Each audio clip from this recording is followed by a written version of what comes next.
Dios les bendiga muchísimo. Nos da mucho gusto poder tener la oportunidad de compartir nuestro ciclo sobre este hermoso libro de Levítico. Y el día de hoy, como vieron en la portada, vamos a hablar de un tema muy interesante que Dios enseña abundantemente a través de este libro de Levítico, tocando el punto de la gratitud.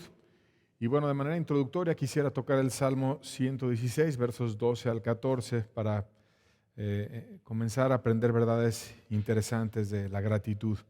Dice la Escritura, el salmista, reflexionando y orándole a Dios: ¿qué pagaré a Jehová por todos sus beneficios para conmigo? Tenía muchos beneficios que agradecerle a Dios. Y después de hacer esta reflexión, concluye: tomaré la copa de la salvación e invocaré el nombre de Jehová. Ahora pagaré mis votos a Jehová delante de todo su pueblo. Estoy lleno de beneficios, Dios me ha dado muchísimas cosas. ¿Cómo podría yo pagar tantísimas cosas que Dios me ha dado? Voy a tomar la salvación que Él me dio, esa copa preciosa que Él ganó para mí, la voy a tomar y voy a pagar mis votos a Dios y a todo el pueblo. Me voy a consagrar y voy a ser una persona que vaya y me dedique a Dios y que sea de Dios y que le agradezca a Dios. Y bueno, una verdad similar experimentó un misionero en África durante más de 40 años. Él estaba sirviendo y después de muchos años de trabajo sirviendo a personas alcohólicas, malolientes, que no eran muy agradecidos con él, que les servía y les amaba y a veces no le correspondían de una manera adecuada. Una persona que estaba visitando aquella misión le preguntó a ese hombre, le dijo: ¿cómo es que tú puedes servir durante tanto tiempo? 40 años ya llevas aquí. ¿Y cómo es que tú puedes aguantar y servir y estar en un trabajo que pues en tu país podrías ganar mucho más dinero y tener una vida mucho más cómoda que la que tienes aquí? Y entonces el misionero le empezó a dar testimonio y le dijo: mira, yo era un borracho indiferente igual que ellos. Y un día fui a una misión, y no fui a una misión cristiana porque yo quisiera buscar de Dios, simplemente fui a una misión cristiana porque ahí regalaban sopa, y entonces me gustaba la sopa que regalaban en la misión, y yo iba y comía sopa. Pero mientras comía mi sopa en la misión, un predicador empezó a hablar y me compartió de que Dios cambiaba a las peores personas, y yo realmente me sentía de las peores personas. Y entonces me rendí a Dios y Él me cambió, me dio un corazón nuevo, me hizo por completo diferente. Y me cambió de una manera tan profunda y tan distinto me sentí después de haber tenido esa experiencia con Dios, que dije: de verdad, Dios, yo quiero que otros que tenían el problema que yo tengo de la esclavitud al alcohol, que puedan conocer de ti en el lugar que tú me indiques. Y por eso es que me vine a este país, en Senegal, y que yo predico la palabra de Dios de esa forma. Ese hombre fue rendido por el amor de Dios, tomó la copa de la salvación, como vimos en el Salmo que leímos juntos, e invocó el nombre de Dios. Obviamente ante Dios y ante todo el pueblo dio testimonio y pagó sus votos, votos de gratitud, votos de darse por Dios, votos de consagrarse para Dios. Y de esta gratitud vamos a hablar, como te comentaba, el día de hoy. Una gratitud que está bastante olvidada. El valor de la gratitud se ejerce cuando una persona experimenta aprecio y reconocimiento por alguien que le prestó ayuda. Y no quiere decir que con la gratitud tú pagues aquello que te dieron, porque simplemente no es que tú pagues el favor, sino es más bien que tú demuestras el afecto en tu corazón, correspondiendo de una manera positiva, con una actitud adecuada ante aquel favor que tú recibiste. El antónimo, lo contrario de gratitud, es ingratitud, evidentemente, que es cuando la persona se olvida o hay un pobre agradecimiento ante aquello que tú has recibido y no lo estás agradeciendo de una manera suficiente. Y Dios nos enseña en su palabra a ser agradecidos, y vamos a aprender en el libro de Levítico verdades interesantísimas sobre cómo ellos fueron instruidos para agradecerle a Dios. Y vamos a hacer una oración después de esta introducción, si me acompañas, para pedirle a Dios que Él sea el que nos bendiga y que Él nos instruya y nos hable y nos enseñe a ser agradecidos. Padre bueno, te pedimos de tu bendición, Señor. Te pedimos de tu gracia, de tu ayuda, que tú vengas, que nos hables, que nos instruyas, Señor, que nos hagas como aquel misionero, Señor, que podamos agradecerte siempre con nuestra vida y que podamos consagrarnos a ti, Señor, y tener una vida en gratitud a ti para aquello que tú desees de nosotros, Señor. Que seamos personas agradecidas y que podamos crecer en tu gracia a través de esa actitud positiva de reconocer todo aquello que tú haces por nosotros. En el nombre de tu Hijo amado te lo suplicamos. Amén. Amén.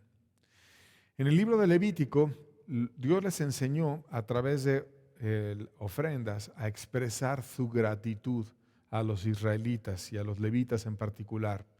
Y hay 4 ofrendas que tienen significados especiales y que los vamos a ir estudiando, donde ellos podían ir y derramarle su gratitud a Dios, además de consagrarse y otras muchas cosas que podemos aprender a través de ellas. Y vamos a irlas estudiando una por una. La primera de ellas es la ofrenda de paz. Estuvimos hablando la semana pasada del holocausto para cubrir el pecado, cómo ellos se reconciliaban, etc. Pero también había una ofrenda que era con un holocausto y que se refería más que una reconciliación por el pecado a el énfasis de estar en paz con Dios. Levítico 3, versos 3 y 4, lo vamos a leer, dice: luego ofrecerá del sacrificio de paz como ofrenda encendida a Jehová la grosura que cubre los intestinos y toda la grosura que está sobre las entrañas y los 2 riñones y la grosura que está sobre ellos y sobre los íjares, y con los riñones quitará la grosura de los intestinos que está sobre el hígado. Y era la ofrenda que ellos hacían de paz, que también era un sacrificio.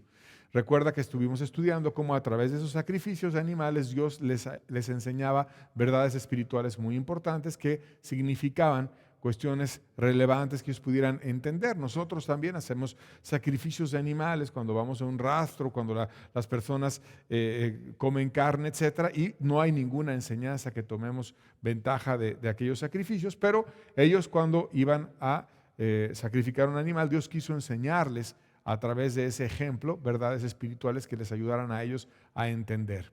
Entonces había una parte didáctica y a través de ese animal ellos ofrecían una ofrenda de paz, que en hebreo esa palabra también se puede traducir como ser completo o estar unido, tener paz con Dios, estar unido a Él, estar completo, ya estar sin emociones adversas, sino con un corazón totalmente vuelto a Dios.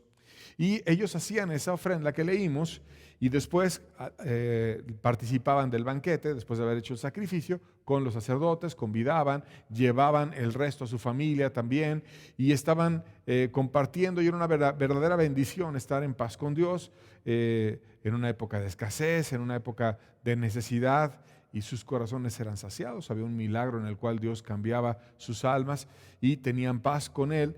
Y el verdadero adorador llevaba después esa comida a su familia y tenía paz con su familia y tenía una bendición para su casa en especial.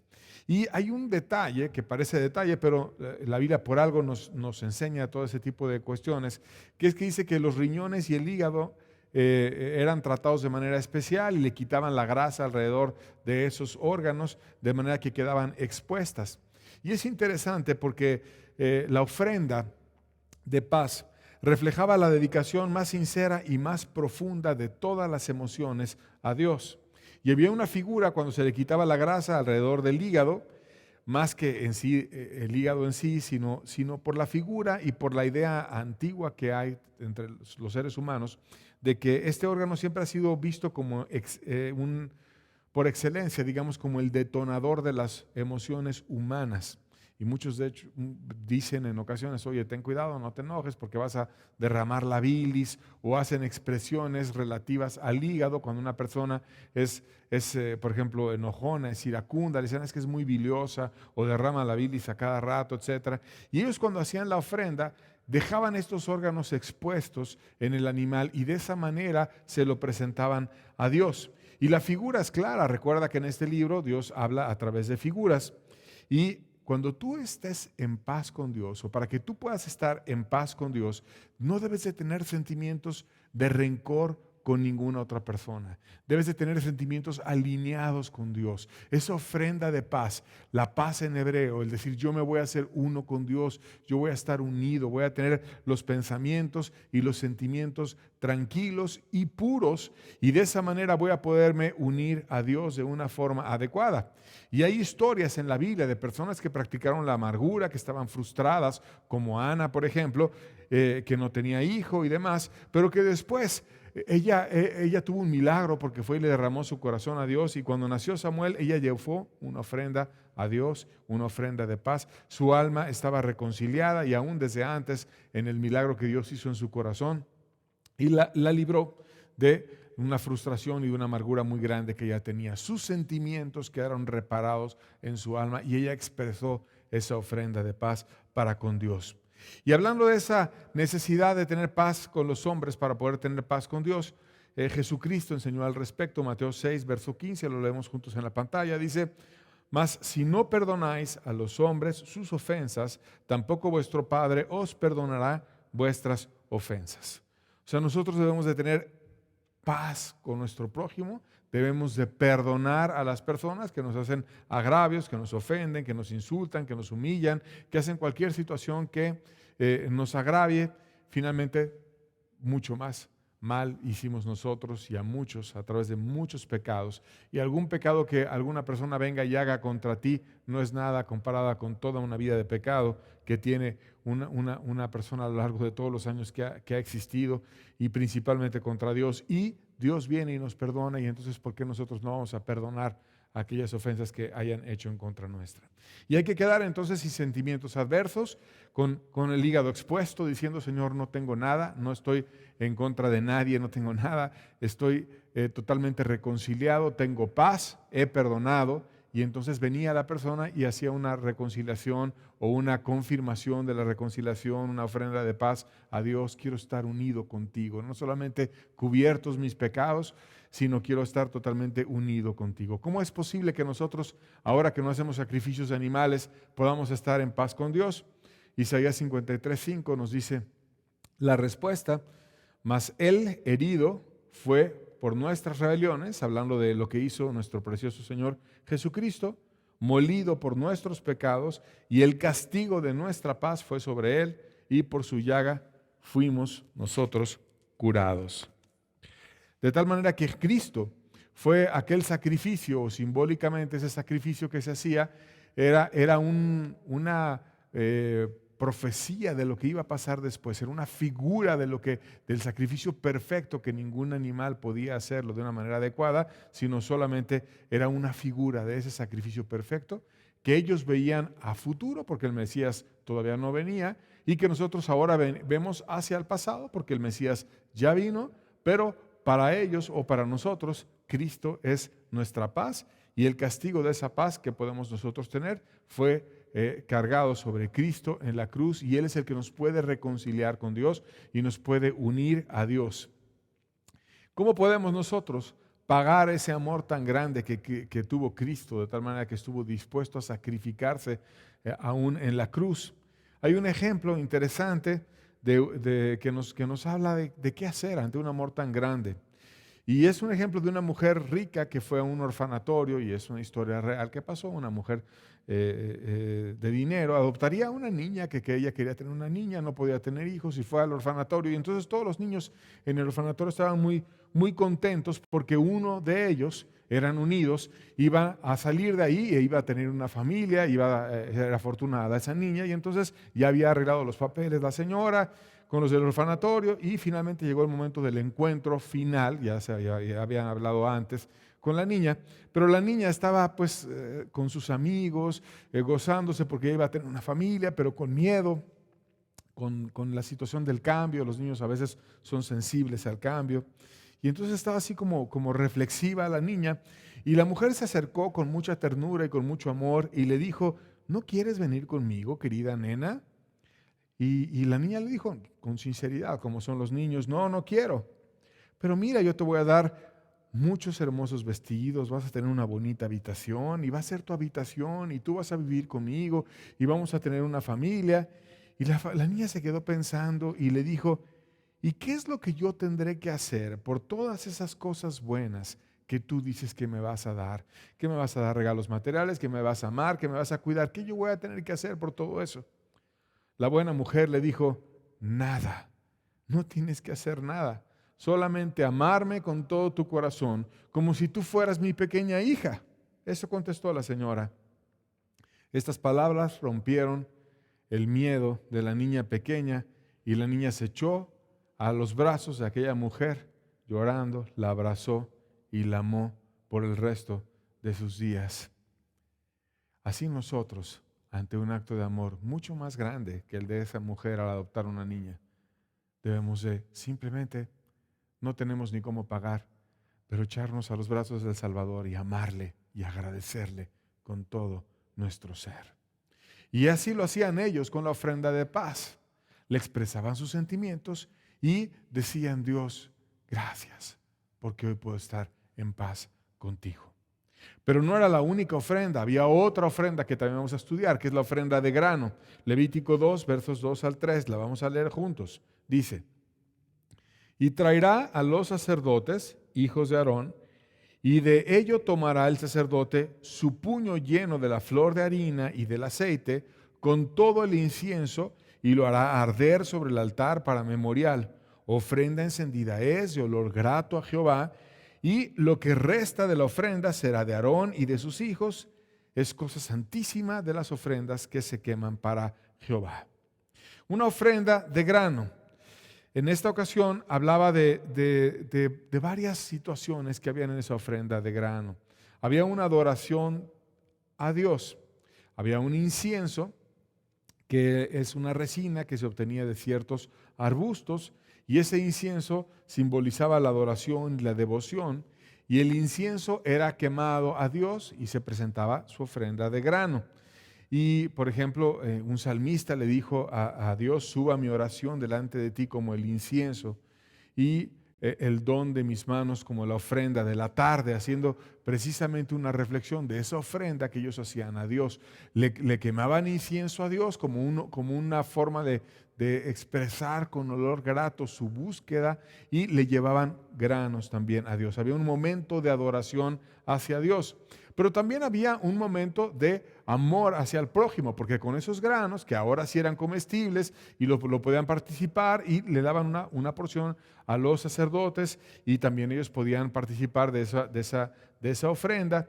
Y es un recordatorio para nosotros, porque sé que ahora no estamos en el antiguo pacto, sino en el nuevo pacto. No es que vayamos a dar una ofrenda de grano hacia un hombre, ni a Dios tampoco, porque solamente es una figura de lo que Dios nos quiere explicar a través de lo que hacían en el antiguo pacto, y no es necesario que hagamos esas ofrendas, pero sí podemos aprender a través de ellas.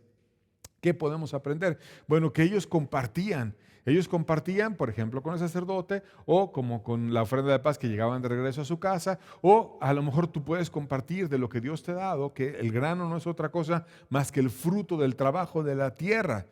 El fruto de lo que ellos iban, sembraban, trabajaban, y entonces tenían su grano y estaban agradecidos, e iban y le hacían una ofrenda con ese grano a Dios, y le compartían a su prójimo. Y nosotros podemos, evidentemente, suplir en nuestras casas, pero también compartir a alguna persona necesitada, alguna persona que no pueda trabajar, alguna persona que esté enferma, alguna persona que esté en necesidad, algún niño que tenga alguna situación compleja, a quien podamos amar, algún anciano que tú puedas ayudar con el grano, con el fruto de tu trabajo. Pero no solamente se preparaba el grano y llevaba incienso, la parte de la adoración a Dios, sino que no era solo grano, tenía aceite de oliva, que era un elemento para cocinar. Y el aceite en la Biblia muchas veces se refiere a la gracia de Dios derramada. Es decir, para que exista una verdadera ofrenda, debe de haber estos elementos que se mencionan en el libro de Levíticos: el fruto de tu trabajo, el fruto de tu esfuerzo, y el aceite derramado, que es la gracia de Dios. Que Dios bendiga ese trabajo, que Dios te ayude, que Dios bendiga tu corazón y te dé la gracia para que tú puedas ir y expresar lleno de gratitud las bendiciones que Dios te ha dado y que puedas compartir también con tu prójimo, como ese misionero lo hizo al ir a salvar a otras personas que tenían situaciones similares a las cuales él había vivido y se fue al África a predicarle a gente que estaba esclava del alcohol. Decía el pasaje además que era un memorial, o sea, un recuerdo del pacto con Dios, un recuerdo porque el amor se cultiva, el amor es como una planta que la riegas, que debes de ver que le salga luz, que le llegue la luz suficiente, que a lo mejor la abonas, que le pones fertilizante, que la cuidas, que evitas que le caiga plaga, que la podas cuando es necesario y estás tú dándote porque esa planta se haga hermosa y crezca y fructifique. Y para que Dios pudiera tener una relación abundante con el ser humano, hay que cuidar esa relación. No es solamente algún día tú me salvaste y yo voy y ya me consagré y punto, sino hay que cuidar la relación. Ellos iban, le daban la gratitud. Dios, gracias porque yo pude cosechar esto, gracias porque pude traer este grano, lo compartían con los demás, le hacían la mezcla con el aceite, que es una figura de la bendición de Dios. Y había muchas situaciones que Dios les enseñaba a través de todas esas figuras de cómo quería que Él relacionarse con esos seres humanos y que ellos se relacionaran entre sí. Pero después había otra ofrenda, una ofrenda diferente, que era la ofrenda de grano cocida. Y la vamos a leer, Levítico 2, versos 4 al 7. Dice la Biblia, la tercera ofrenda.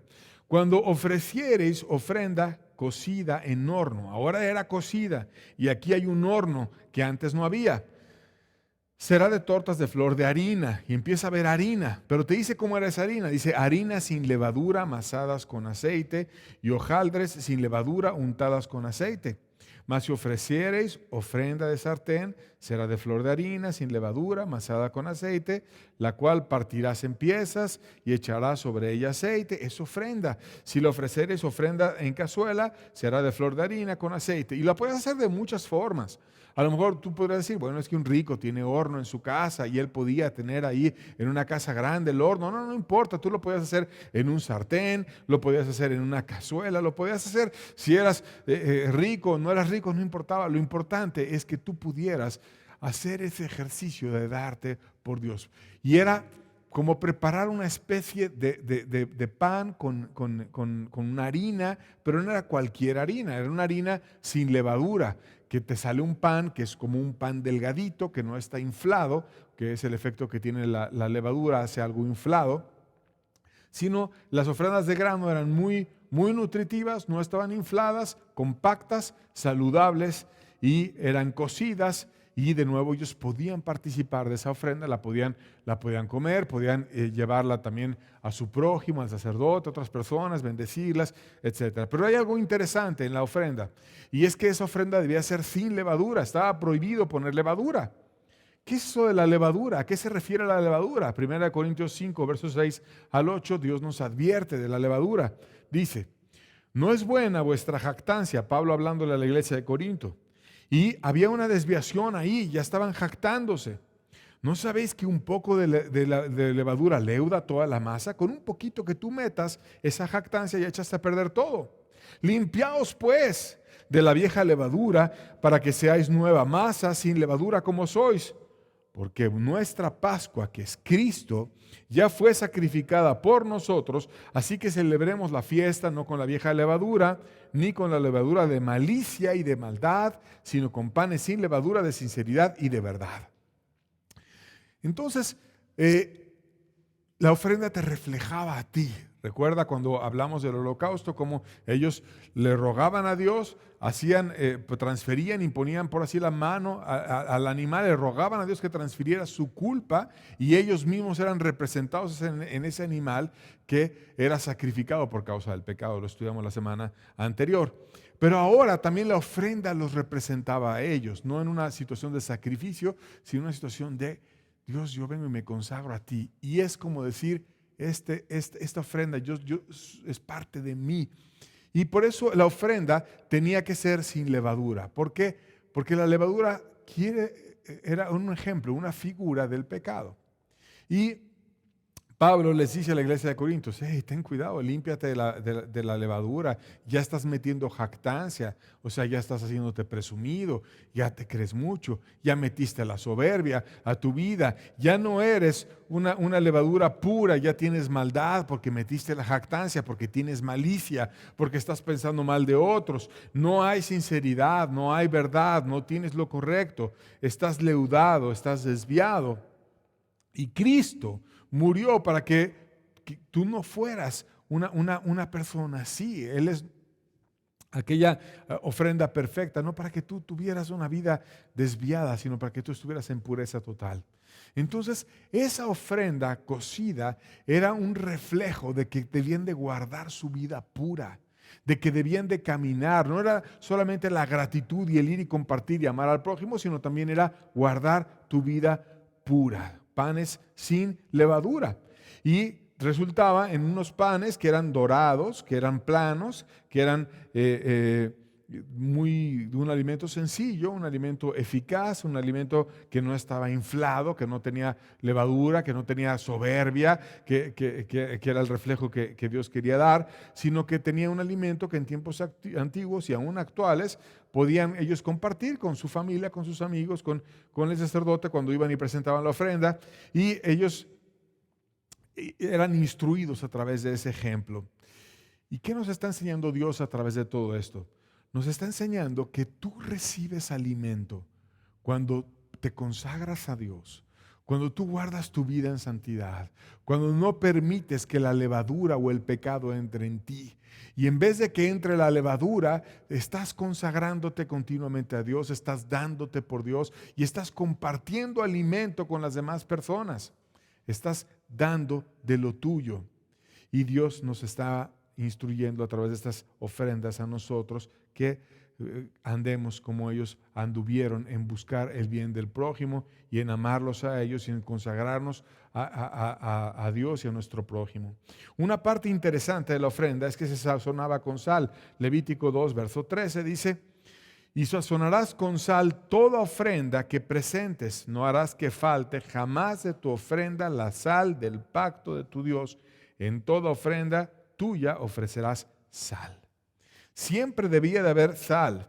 En la ofrenda, en el momento de presentársela a Dios, debía de haber sal. ¿Y qué quiere decir eso de la sal? ¿Por qué debía de haber sal en esa situación? Bueno, vamos a ver a qué se refería la sal. Números 18, verso 19, dice la Biblia: todas las ofrendas elevadas de las cosas santas que los hijos de Israel ofrecieran a Jehová, las he dado para ti, para tus hijos y para tus hijas contigo. Por estatuto perpetuo, pacto de sal perpetuo es delante de Jehová para ti y para tu descendencia contigo. Ahí está hablando de un pacto perpetuo, y ese pacto perpetuo es un pacto de sal. La sal tiene la peculiaridad de que ayuda a que se evita la descomposición de la comida. Recuerda que antes no había toda la técnica que hay el día de hoy, con químicos y con situaciones que te evitan que la comida se pierda rápido. Las almacenamos al vacío, o le puedes poner conservadores, o las puedes congelar, y hay refrigeradores o congeladores. Pero antes no había todas esas técnicas modernas que hoy tenemos para que la comida pueda durar más tiempo. Y entonces ellos usaban la sal, y la sal evitaba que las cosas se descompusieran de una manera acelerada. Y entonces, tomando Dios la figura de la sal, que ellos entendían muy bien el efecto de la sal, que hace que se preserven las cosas, Dios les decía: tu ofrenda debe ir con sal, que es de nuevo una figura. Tú debes de preservar ese amor, debes de preservar tu fuego por mí, debes de preservar la relación conmigo, debe ser pacto de sal. Dios quiere hacer un pacto de sal con cada persona que se consagra a Él. No es un pacto por un momento, no es un acepta a Cristo superficial para que después salga la persona de ese lugar y se deslice, y al día siguiente o a los 2 ya se le olvidó y está viviendo en sus pecados. No, es un pacto de sal, un pacto perpetuo, un pacto en el cual se consagra por siempre para ser de Dios. Y no solamente eso, sino que cuando estamos en esa perpetuidad, ligados a Dios, consagrados a Dios, caminando con Dios, es que podemos ser verdaderamente la luz del mundo y es que podemos ir y ayudar a otras personas a ser inspiradas a buscar a Dios y acercarse a Él. Y Jesucristo habló de esto, Mateo 5, verso 13, lo vamos a leer, dice Jesús hablando: vosotros sois la sal de la tierra, pero si la sal se desvaneciere, o sea, si te separas de mí, si ya no hay el pacto de sal perpetuo conmigo, si ya no eres uno conmigo, si te desvaneces, ¿con qué será salada? ¿Quién más podrá dar sabor a tu vida que no sea yo? No sirve más para nada, sino para ser echada afuera y hollada por los hombres. Y el secreto de un cristiano es estar cerca de Dios, es guardar tu pacto de sal, es caminar con Él, es ser uno con Él, como Jesús enseñó en otra figura. Si yo soy la vid, ustedes los pámpanos, si tú te alejas no puedes hacer nada de mí. Para que tengas fruto, tienes que estar pegadito a mí. Y la manera en la que una persona puede tener ese fruto, ese amor, esa forma de darse por los demás es solamente estando cerca de Dios. Por eso es muy importante la gratitud y estar constantemente consagrados y en un pacto perpetuo para con Dios. Porque Él vino a morir en la cruz por nosotros, no para que tengamos un pacto superficial. No nos amó de una manera ligera o superficial. Nos amó hasta el final, con muerte de cruz para ganar la salvación de todo ser humano. Por tanto, debemos de consagrarnos a Dios y debemos de buscar. Y cuando ellos hacían toda esta ofrenda, también hacían el pan sin levadura, y lo comían. Y Jesucristo también dijo: yo soy el pan de vida, el que alimenta nuestras almas.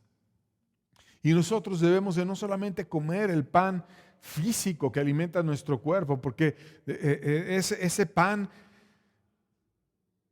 no es todo para sustentar la vida. Necesitamos el alimento del alma. Y ese alimento del alma es Jesús. Y Él dijo: yo soy el pan de vida. Y cuando nosotros estamos amando a nuestro prójimo, cuando nosotros estamos dispuestos a poner nuestro trabajo, a ponerle aceite a ese trabajo, a no ponerle levadura, sino poner una harina adecuada, a meterlo al horno y que tome forma de pan. Y ese horno a veces son pruebas, a veces son dificultades, a veces son problemas, como ahora que hay dificultades y problemas y adversidades. Pero que si estamos con la bendición de Dios y que si Dios nos está dando y ayudando y bendiciendo como lo necesitamos, Él va a hacer algo útil de nosotros, que pueda ser alimento para nuestras familias y para el mundo necesitado. Y Jesús dijo: yo soy el pan de vida. Y cuando estamos haciendo todo eso, terminaron ellos comiendo ese pan y fortaleciendo sus cuerpos, pero era una figura de lo que pasaba en sus almas. Cuando estamos cerca de Dios, amándole a Él, consagrándonos a Dios, viviendo para Él, es que podemos verdaderamente ser suyos, tener el pacto perpetuo, tener a Cristo que sea nuestro alimento en el alma y tener su bendición por siempre. Ese agradecimiento era un agradecimiento profundo. No era que le llevaran la ofrenda a Dios y como si le fueras a enriquecer a Dios de algo. O sea, la ofrenda para Dios, ¿qué? Él es el dueño de todo el universo. No es porque tú le trajeras un poco de grano a Dios que iba a servir, y como si Dios necesitara el grano, como si Dios necesitara el aceite. ¿Dios necesita eso? ¿A quién bendecía la ofrenda? ¿Bendecía a Dios?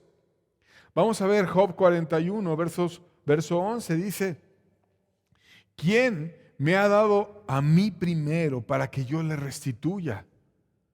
Todo lo que hay debajo del cielo es mío. Dios es dueño de todo, absolutamente. Y Él no necesita que ellos le llevaran grano, le llevaran aceite, lo quemaran, lo metieran al horno, hicieran algo según el tipo de ofrenda, si era de grano, si era cocida o fuera como fuera. Dios no necesitaba nada de eso.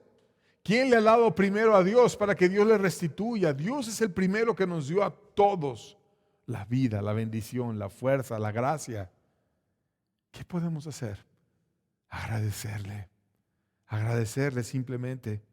De tal manera que la ofrenda no era una ofrenda por soberbia, por decir yo tengo mucho, yo logré mucho, yo te traje todo esto y mira cuántas riquezas. No era una situación de soberbia, sino una situación de gratitud.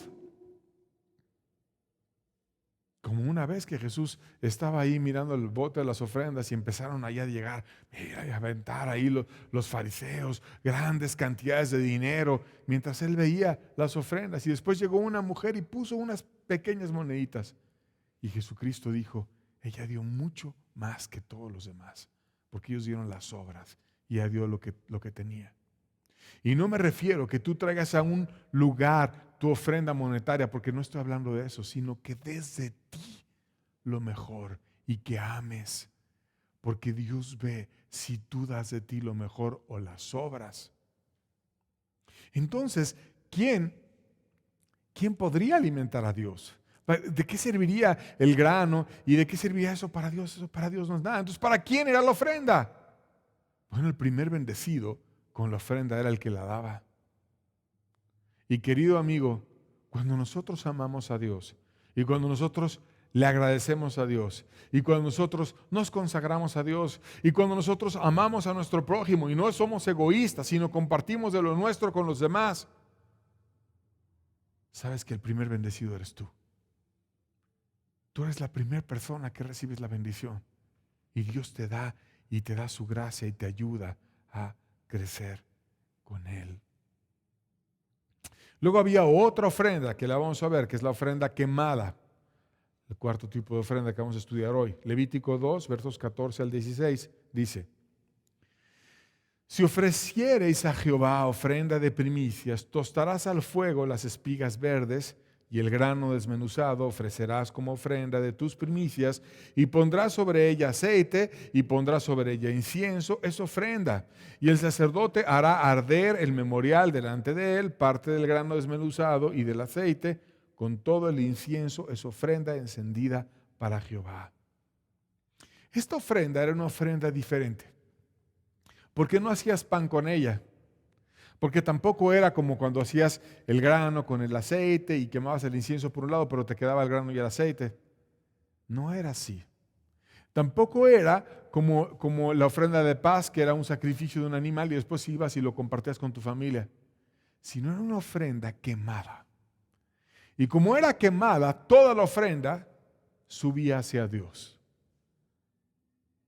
Y querido amigo, a veces podremos tener muchas oportunidades para amarnos unos a otros y siempre es un buen momento el estar amando a tu prójimo cuando tú tengas oportunidad.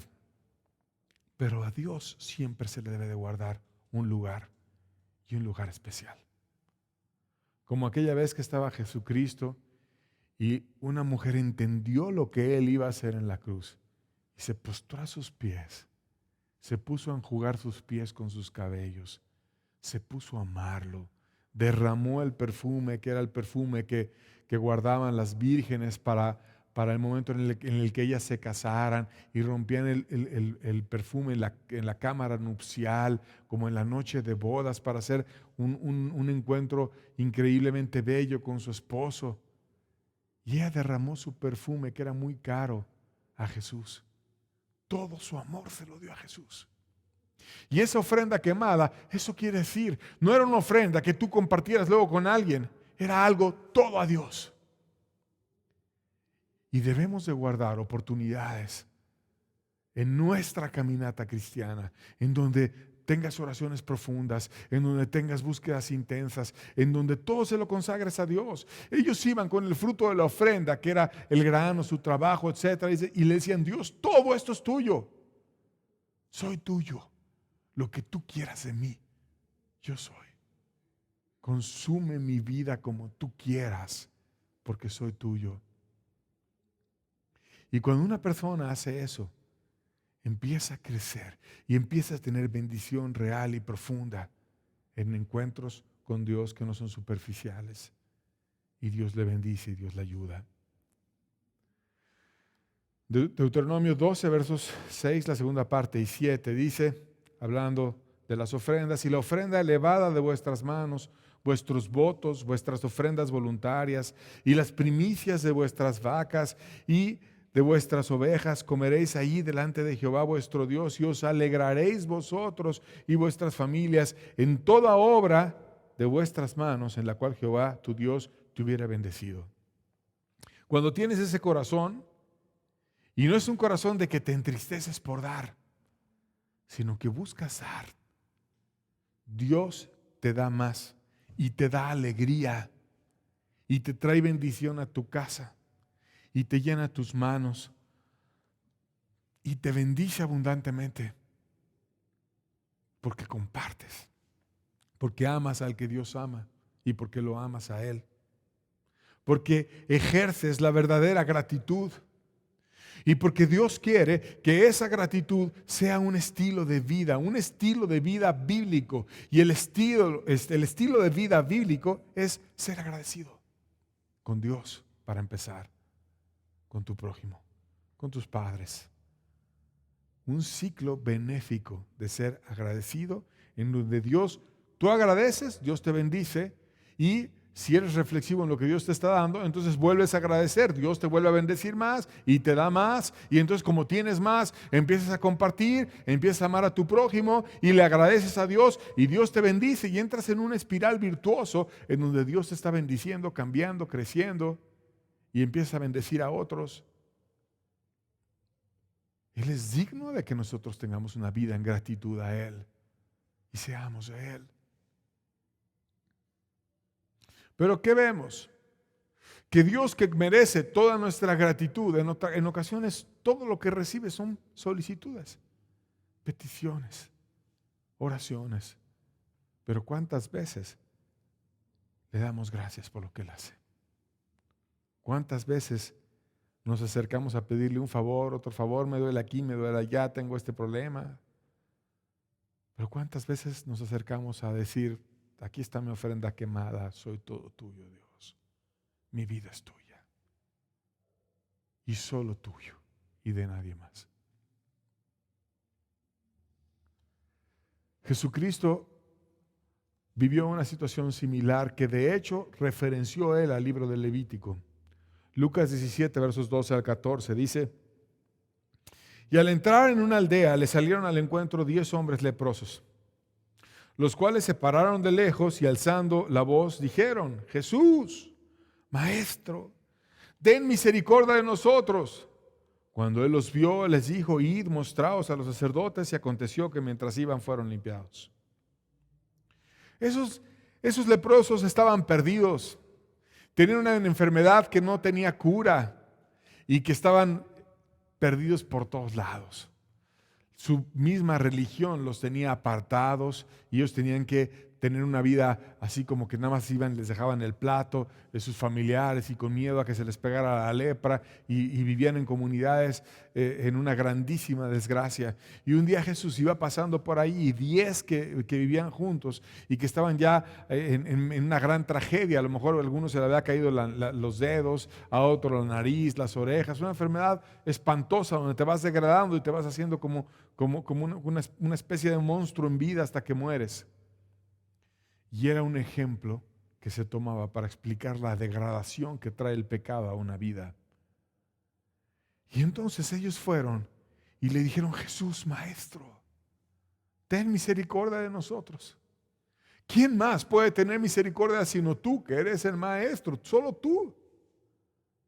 Y entonces Jesús le contesta y les dice: vayan y muéstrense a los sacerdotes. Y ese muéstrense a los sacerdotes es una instrucción que viene en Levítico cuando una persona estaba en lepra. Y que cuando se sanaba de la lepra, iban al sacerdote para que el sacerdote revisara esa sanidad de la lepra. Porque recuérdate que ellos eran tratados con ese tipo de enfermedades para darles enseñanzas sobre su vida física y su vida espiritual. Y entonces, ¿qué hubo en ellos? Fe. Pues, ¿cómo hubiera? O sea, ellos sabían a qué iban al sacerdote. El sacerdote los iba a revisar, a ver cómo está tu lepra, a ver, enséñame cómo estás. Y les iba a hablar de su vida. Les iba a decir: ¿por qué tú crees que te pasó esto? ¿Por qué llegaste a degradarte de esta forma? Y entonces al ir ellos caminando hacia con los sacerdotes tenían fe, algo puede pasar, por algo me dijo que fuera el sacerdote. ¿Y cómo es que yo voy al sacerdote si todavía estoy todo corrompido, estoy todo mal, no estoy listo para ir al sacerdote? E iban pensando en el camino, y es que me pasó esto porque yo cometí este desliz, este pecado. Iban pensando, pero con una esperanza, me lo dijo el maestro, yo voy a ir al sacerdote, algo va a pasar. Y mientras iban pensando en el camino, en sus pecados y cómo les habían pasado cosas, de repente, por algo Jesús dijo, ve al sacerdote, si no da a él indicaciones que sean absurdas. Él es Dios. Y entonces sanan. ¿Y qué pasó con esa sanidad? En personas que entendieron la figura, en personas que obedecieron y que tuvieron fe para obedecer lo que Jesús les decía. ¿Qué pasó en ellas? Lucas 17, versos 15 al 19, seguimos leyendo la historia. Entonces uno de ellos, viendo que había sido sanado, volvió glorificando a Dios a gran voz y se postró rostro en tierra a sus pies, dándole gracias. Y este era samaritano, o sea, no era ni judío. Respondiendo Jesús dijo, ¿no son 10 los que fueron limpiados? ¿Y los 9 dónde están? ¿No hubo quien volviese y diese gloria a Dios sino este extranjero? Y le dijo, vete, tu fe te ha salvado. Jesús estaba perfectamente consciente del milagro que había hecho en 10 personas. Y él sabía el poder y la gracia derramada en 10 personas. Aún tuvieron actitudes positivas como la fe y la obediencia. Pero de esos 10 solamente uno fue salvo más allá del cuerpo, fue salva su alma. ¿Quién? Un samaritano, un extranjero, el que menos entendía las verdades de la Biblia. ¿Por qué me dice que vaya con los sacerdotes si ni siquiera lo entendían bien? Estaban todos confundidos, eran personas que no tenían la verdad clara, los samaritanos. Pero fue. Y cuando vio la transformación, podían hacer muchas cosas ellos. Podían ahora ir a abrazar a su esposa. Podían ir a hacer muchas cosas que no habían podido hacer. A sus niños, a muchas cosas. Pero ese hombre dijo, lo primero que yo voy a hacer es rendirme ante el que vino y me hizo este milagro tan grande. Y llegó corriendo, dándole gracias. Y puso su rostro en tierra, hincándose y humillándose y reconociendo, solo Dios pudo haber hecho esto. Y dice, cuando estamos enfermos de la lepra, del pecado, solo Dios te libra. Y solo Dios te perdona. Y solo Dios te cambia.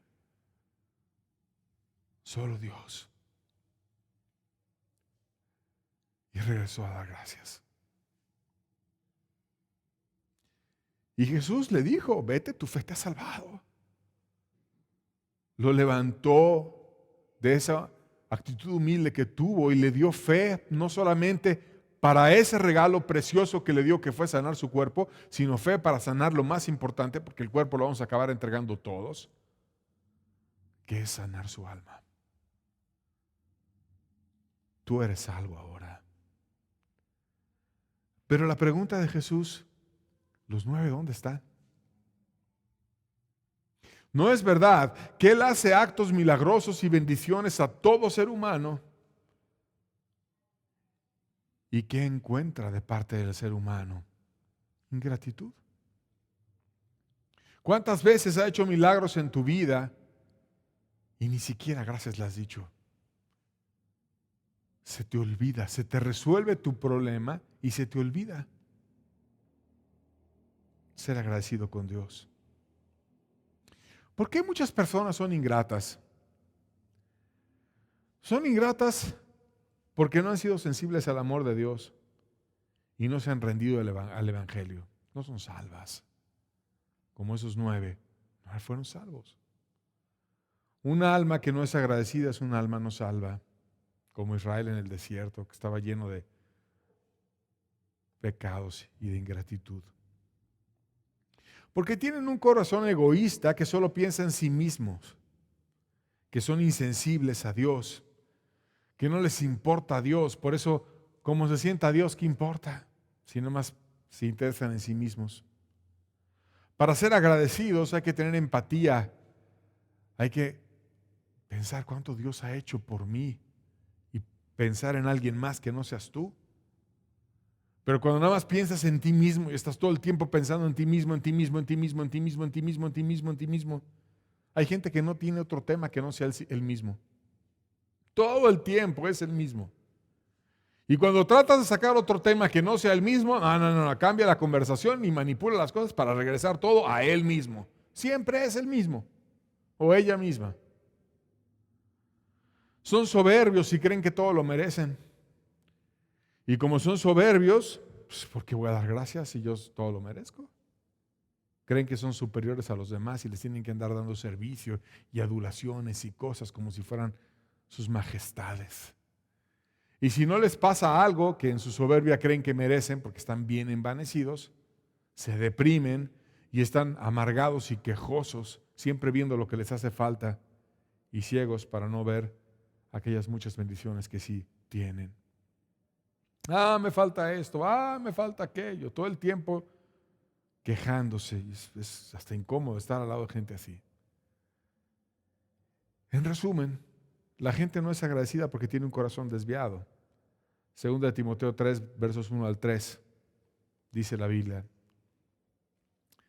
También debes saber esto, que en los postreros días vendrán tiempos peligrosos, porque habrá hombres amadores de sí mismos, avaros, vanagloriosos, soberbios. Fíjate, te describe una verdadera ficha ahí, que ama el dinero, que se anda vanagloriando el mismo, soberbio, blasfemos, desobedientes a los padres, ingratos, impíos, sin afecto natural, implacables, calumniadores, intemperantes, crueles, aborrecedores de lo bueno. Y tiene una lista larga que sigue el pasaje. Y solamente estamos leyendo la primera parte. Pero algo interesante es que dice ingratos. Y como hay ingratitud, hay una lista larga. Porque es un corazón corrompido, sucio. Y por eso es que no puede agradecer. Hay un ejemplo de una mujer aristócrata que ilustra muy bien este corazón desviado de una persona ingrata ante lo que recibe. Era una mujer rica que paseaba en su caballo con su hija única, una niña hermosa. Y era cuando empezaban a salir los carros de motor de combustión. Pero ella iba en un carruaje a la antigua con sus caballos. Y entonces dejó a su niña, paró el carruaje y dejó a su niña sentada así en el carruaje y ella se bajó a una tienda. Y de repente pasó un carro de combustión, como los conocemos el día de hoy, y los caballos se espantaron, porque no eran muy comunes, y entonces empezaron a correr. Y la niña no sabía manejar el carruaje ni sabía frenar los caballos y empezó a darse una situación muy peligrosa.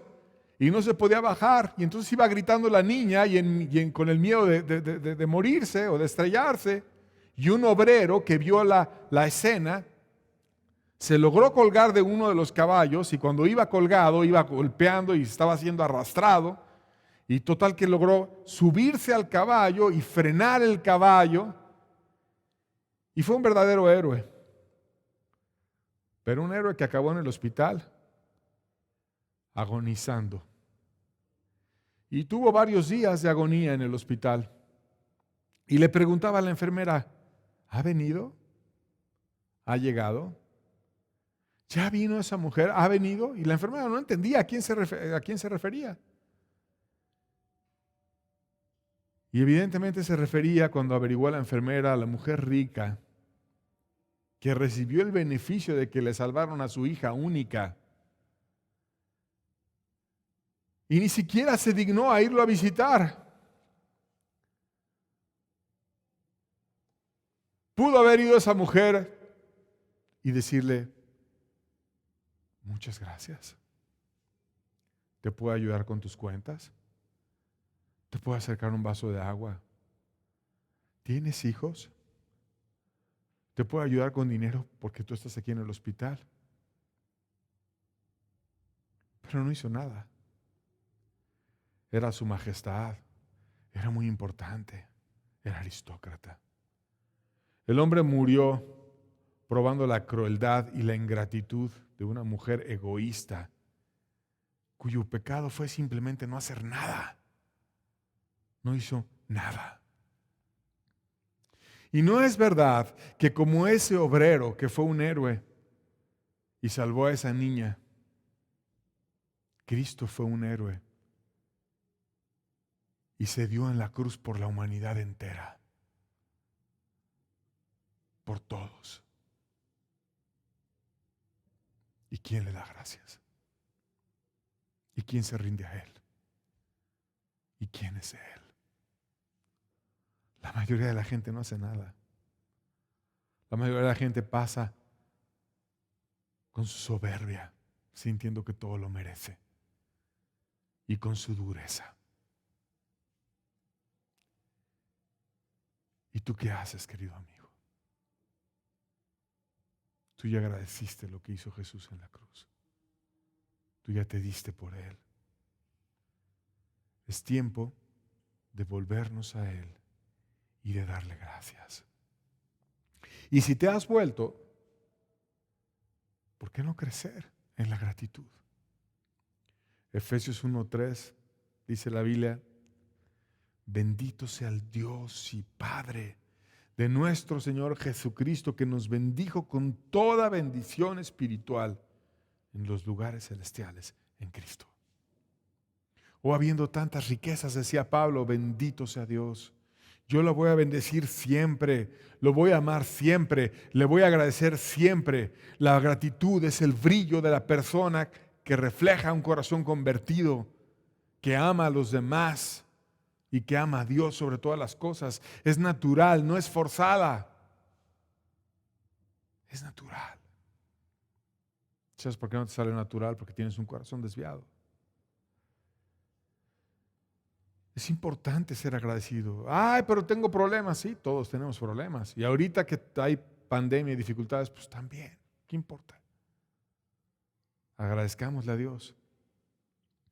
Matthew Henry, quien fue el comentarista de la Biblia, y a lo mejor has leído de él o has nutrido tu alma con los comentarios que él hizo de la Biblia, fue robado en una ocasión y él en su diario hizo la siguiente anotación después de haber sido robado. Debo dar gracias a Dios, en primer lugar, porque nunca antes fui robado. En segundo lugar, porque aunque me quitaron la bolsa, no me quitaron la vida. En tercer lugar, porque aun cuando me lo robaron todo, no era mucho. Y en cuarto lugar, porque aunque fui robado, no soy el ladrón. Yo sé que mi alma está salva. Gracias. Entonces se encontró en una tragedia que es que le robaron 4 razones para darle gracias a Dios. Y cuando hay un corazón convertido, cuando hay un corazón que ame, siempre van a haber razones para darle gracias a Dios.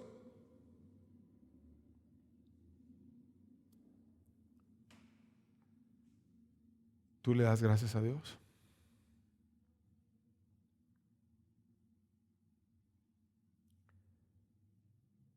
La Biblia nos dice que demos gracias por todo.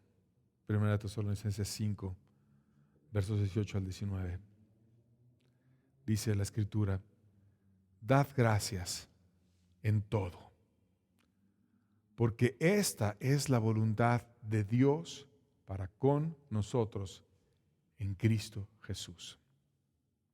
Y luego te dice: no apaguéis al Espíritu. Dad gracias en todo. Punto. Y es lo que Dios desea. En todo. En todo. Y es tiempo, amigo, de que conviertas tu corazón, si no te has vuelto a Cristo, y que empieces a ser agradecido. Y como aquel leproso vayas corriendo al que tanto te ha dado y le des gracias. Y quizás postrado Él venga y te levante y te diga: tu fe te ha hecho salvo. Deja de ser como los 9. Volvámonos a Dios. Llenémonos de su Espíritu. No apaguemos el Espíritu. Aún los avivamientos o las bendiciones se pueden acabar por la ingratitud. Y Dios no merece eso. Dios merece que le agradezcamos. Y como lo merece todo y merece esa gratitud de parte nuestra, vamos a despedir la reunión precisamente con un canto de gratitud a Dios. Que Él es digno en todo momento de que le agradezcamos a Dios, de que le amemos a Él, de que seamos de Él y de que nos demos por completo a Él. No importa, amigo, si tienes problemas o no tienes problemas, si estás enfermo, si no estás enfermo, no importa nada. Importa que le agradezcamos de todo corazón a Dios y que seamos de Él. Entonces, te invito a que tú reflexiones cualquier situación que te pueda llevar a tener una gratitud sincera y completa a Dios. Dad gracias de todo corazón, dad gracias al Dios Altísimo, dad gracias porque a su Hijo Jesucristo nos dio. Dad gracias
mi adoración, yo te alabaré, te bendeciré. Gracias, Dios, quiero darte gracias, Dios. Gracias, Dios, quiero darte gracias, Dios. Gracias, Dios, quiero darte gracias, Dios. Gracias, Dios, quiero darte gracias, Dios. Gracias, Gracias, Jesús, por todo lo que has hecho, Señor.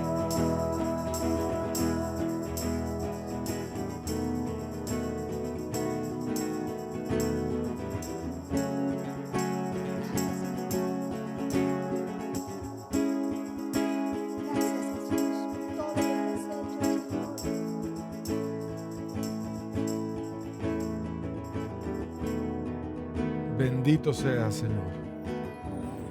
Bendito seas, Padre bueno. Gracias por todo, Señor. Gracias por la vida, Señor. Gracias por nuestra familia, Señor. Gracias también por la enfermedad y por la adversidad, Señor. Gracias por los problemas y por las dificultades, Señor.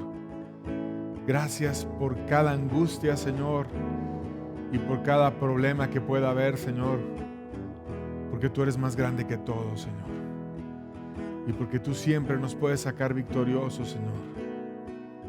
Oh, Señor, enséñanos a bendecirte siempre, Señor. Enséñanos a siempre tener un corazón agradecido, Señor. Gracias por lo que tú has hecho por nosotros, Señor. Ayúdanos a caminar en esa gratitud, Señor. Ayuda, Señor,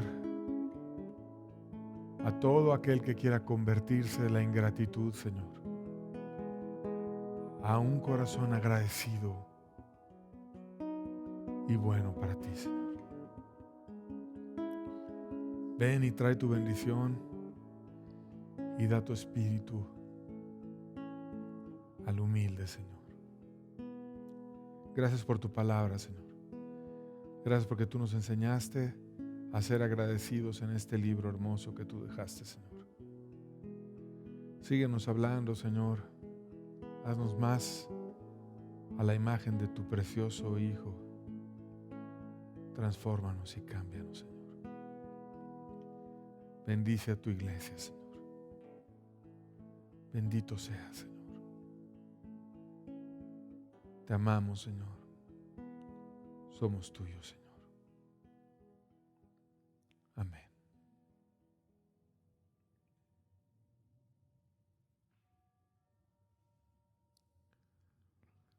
Dios les bendiga muchísimo.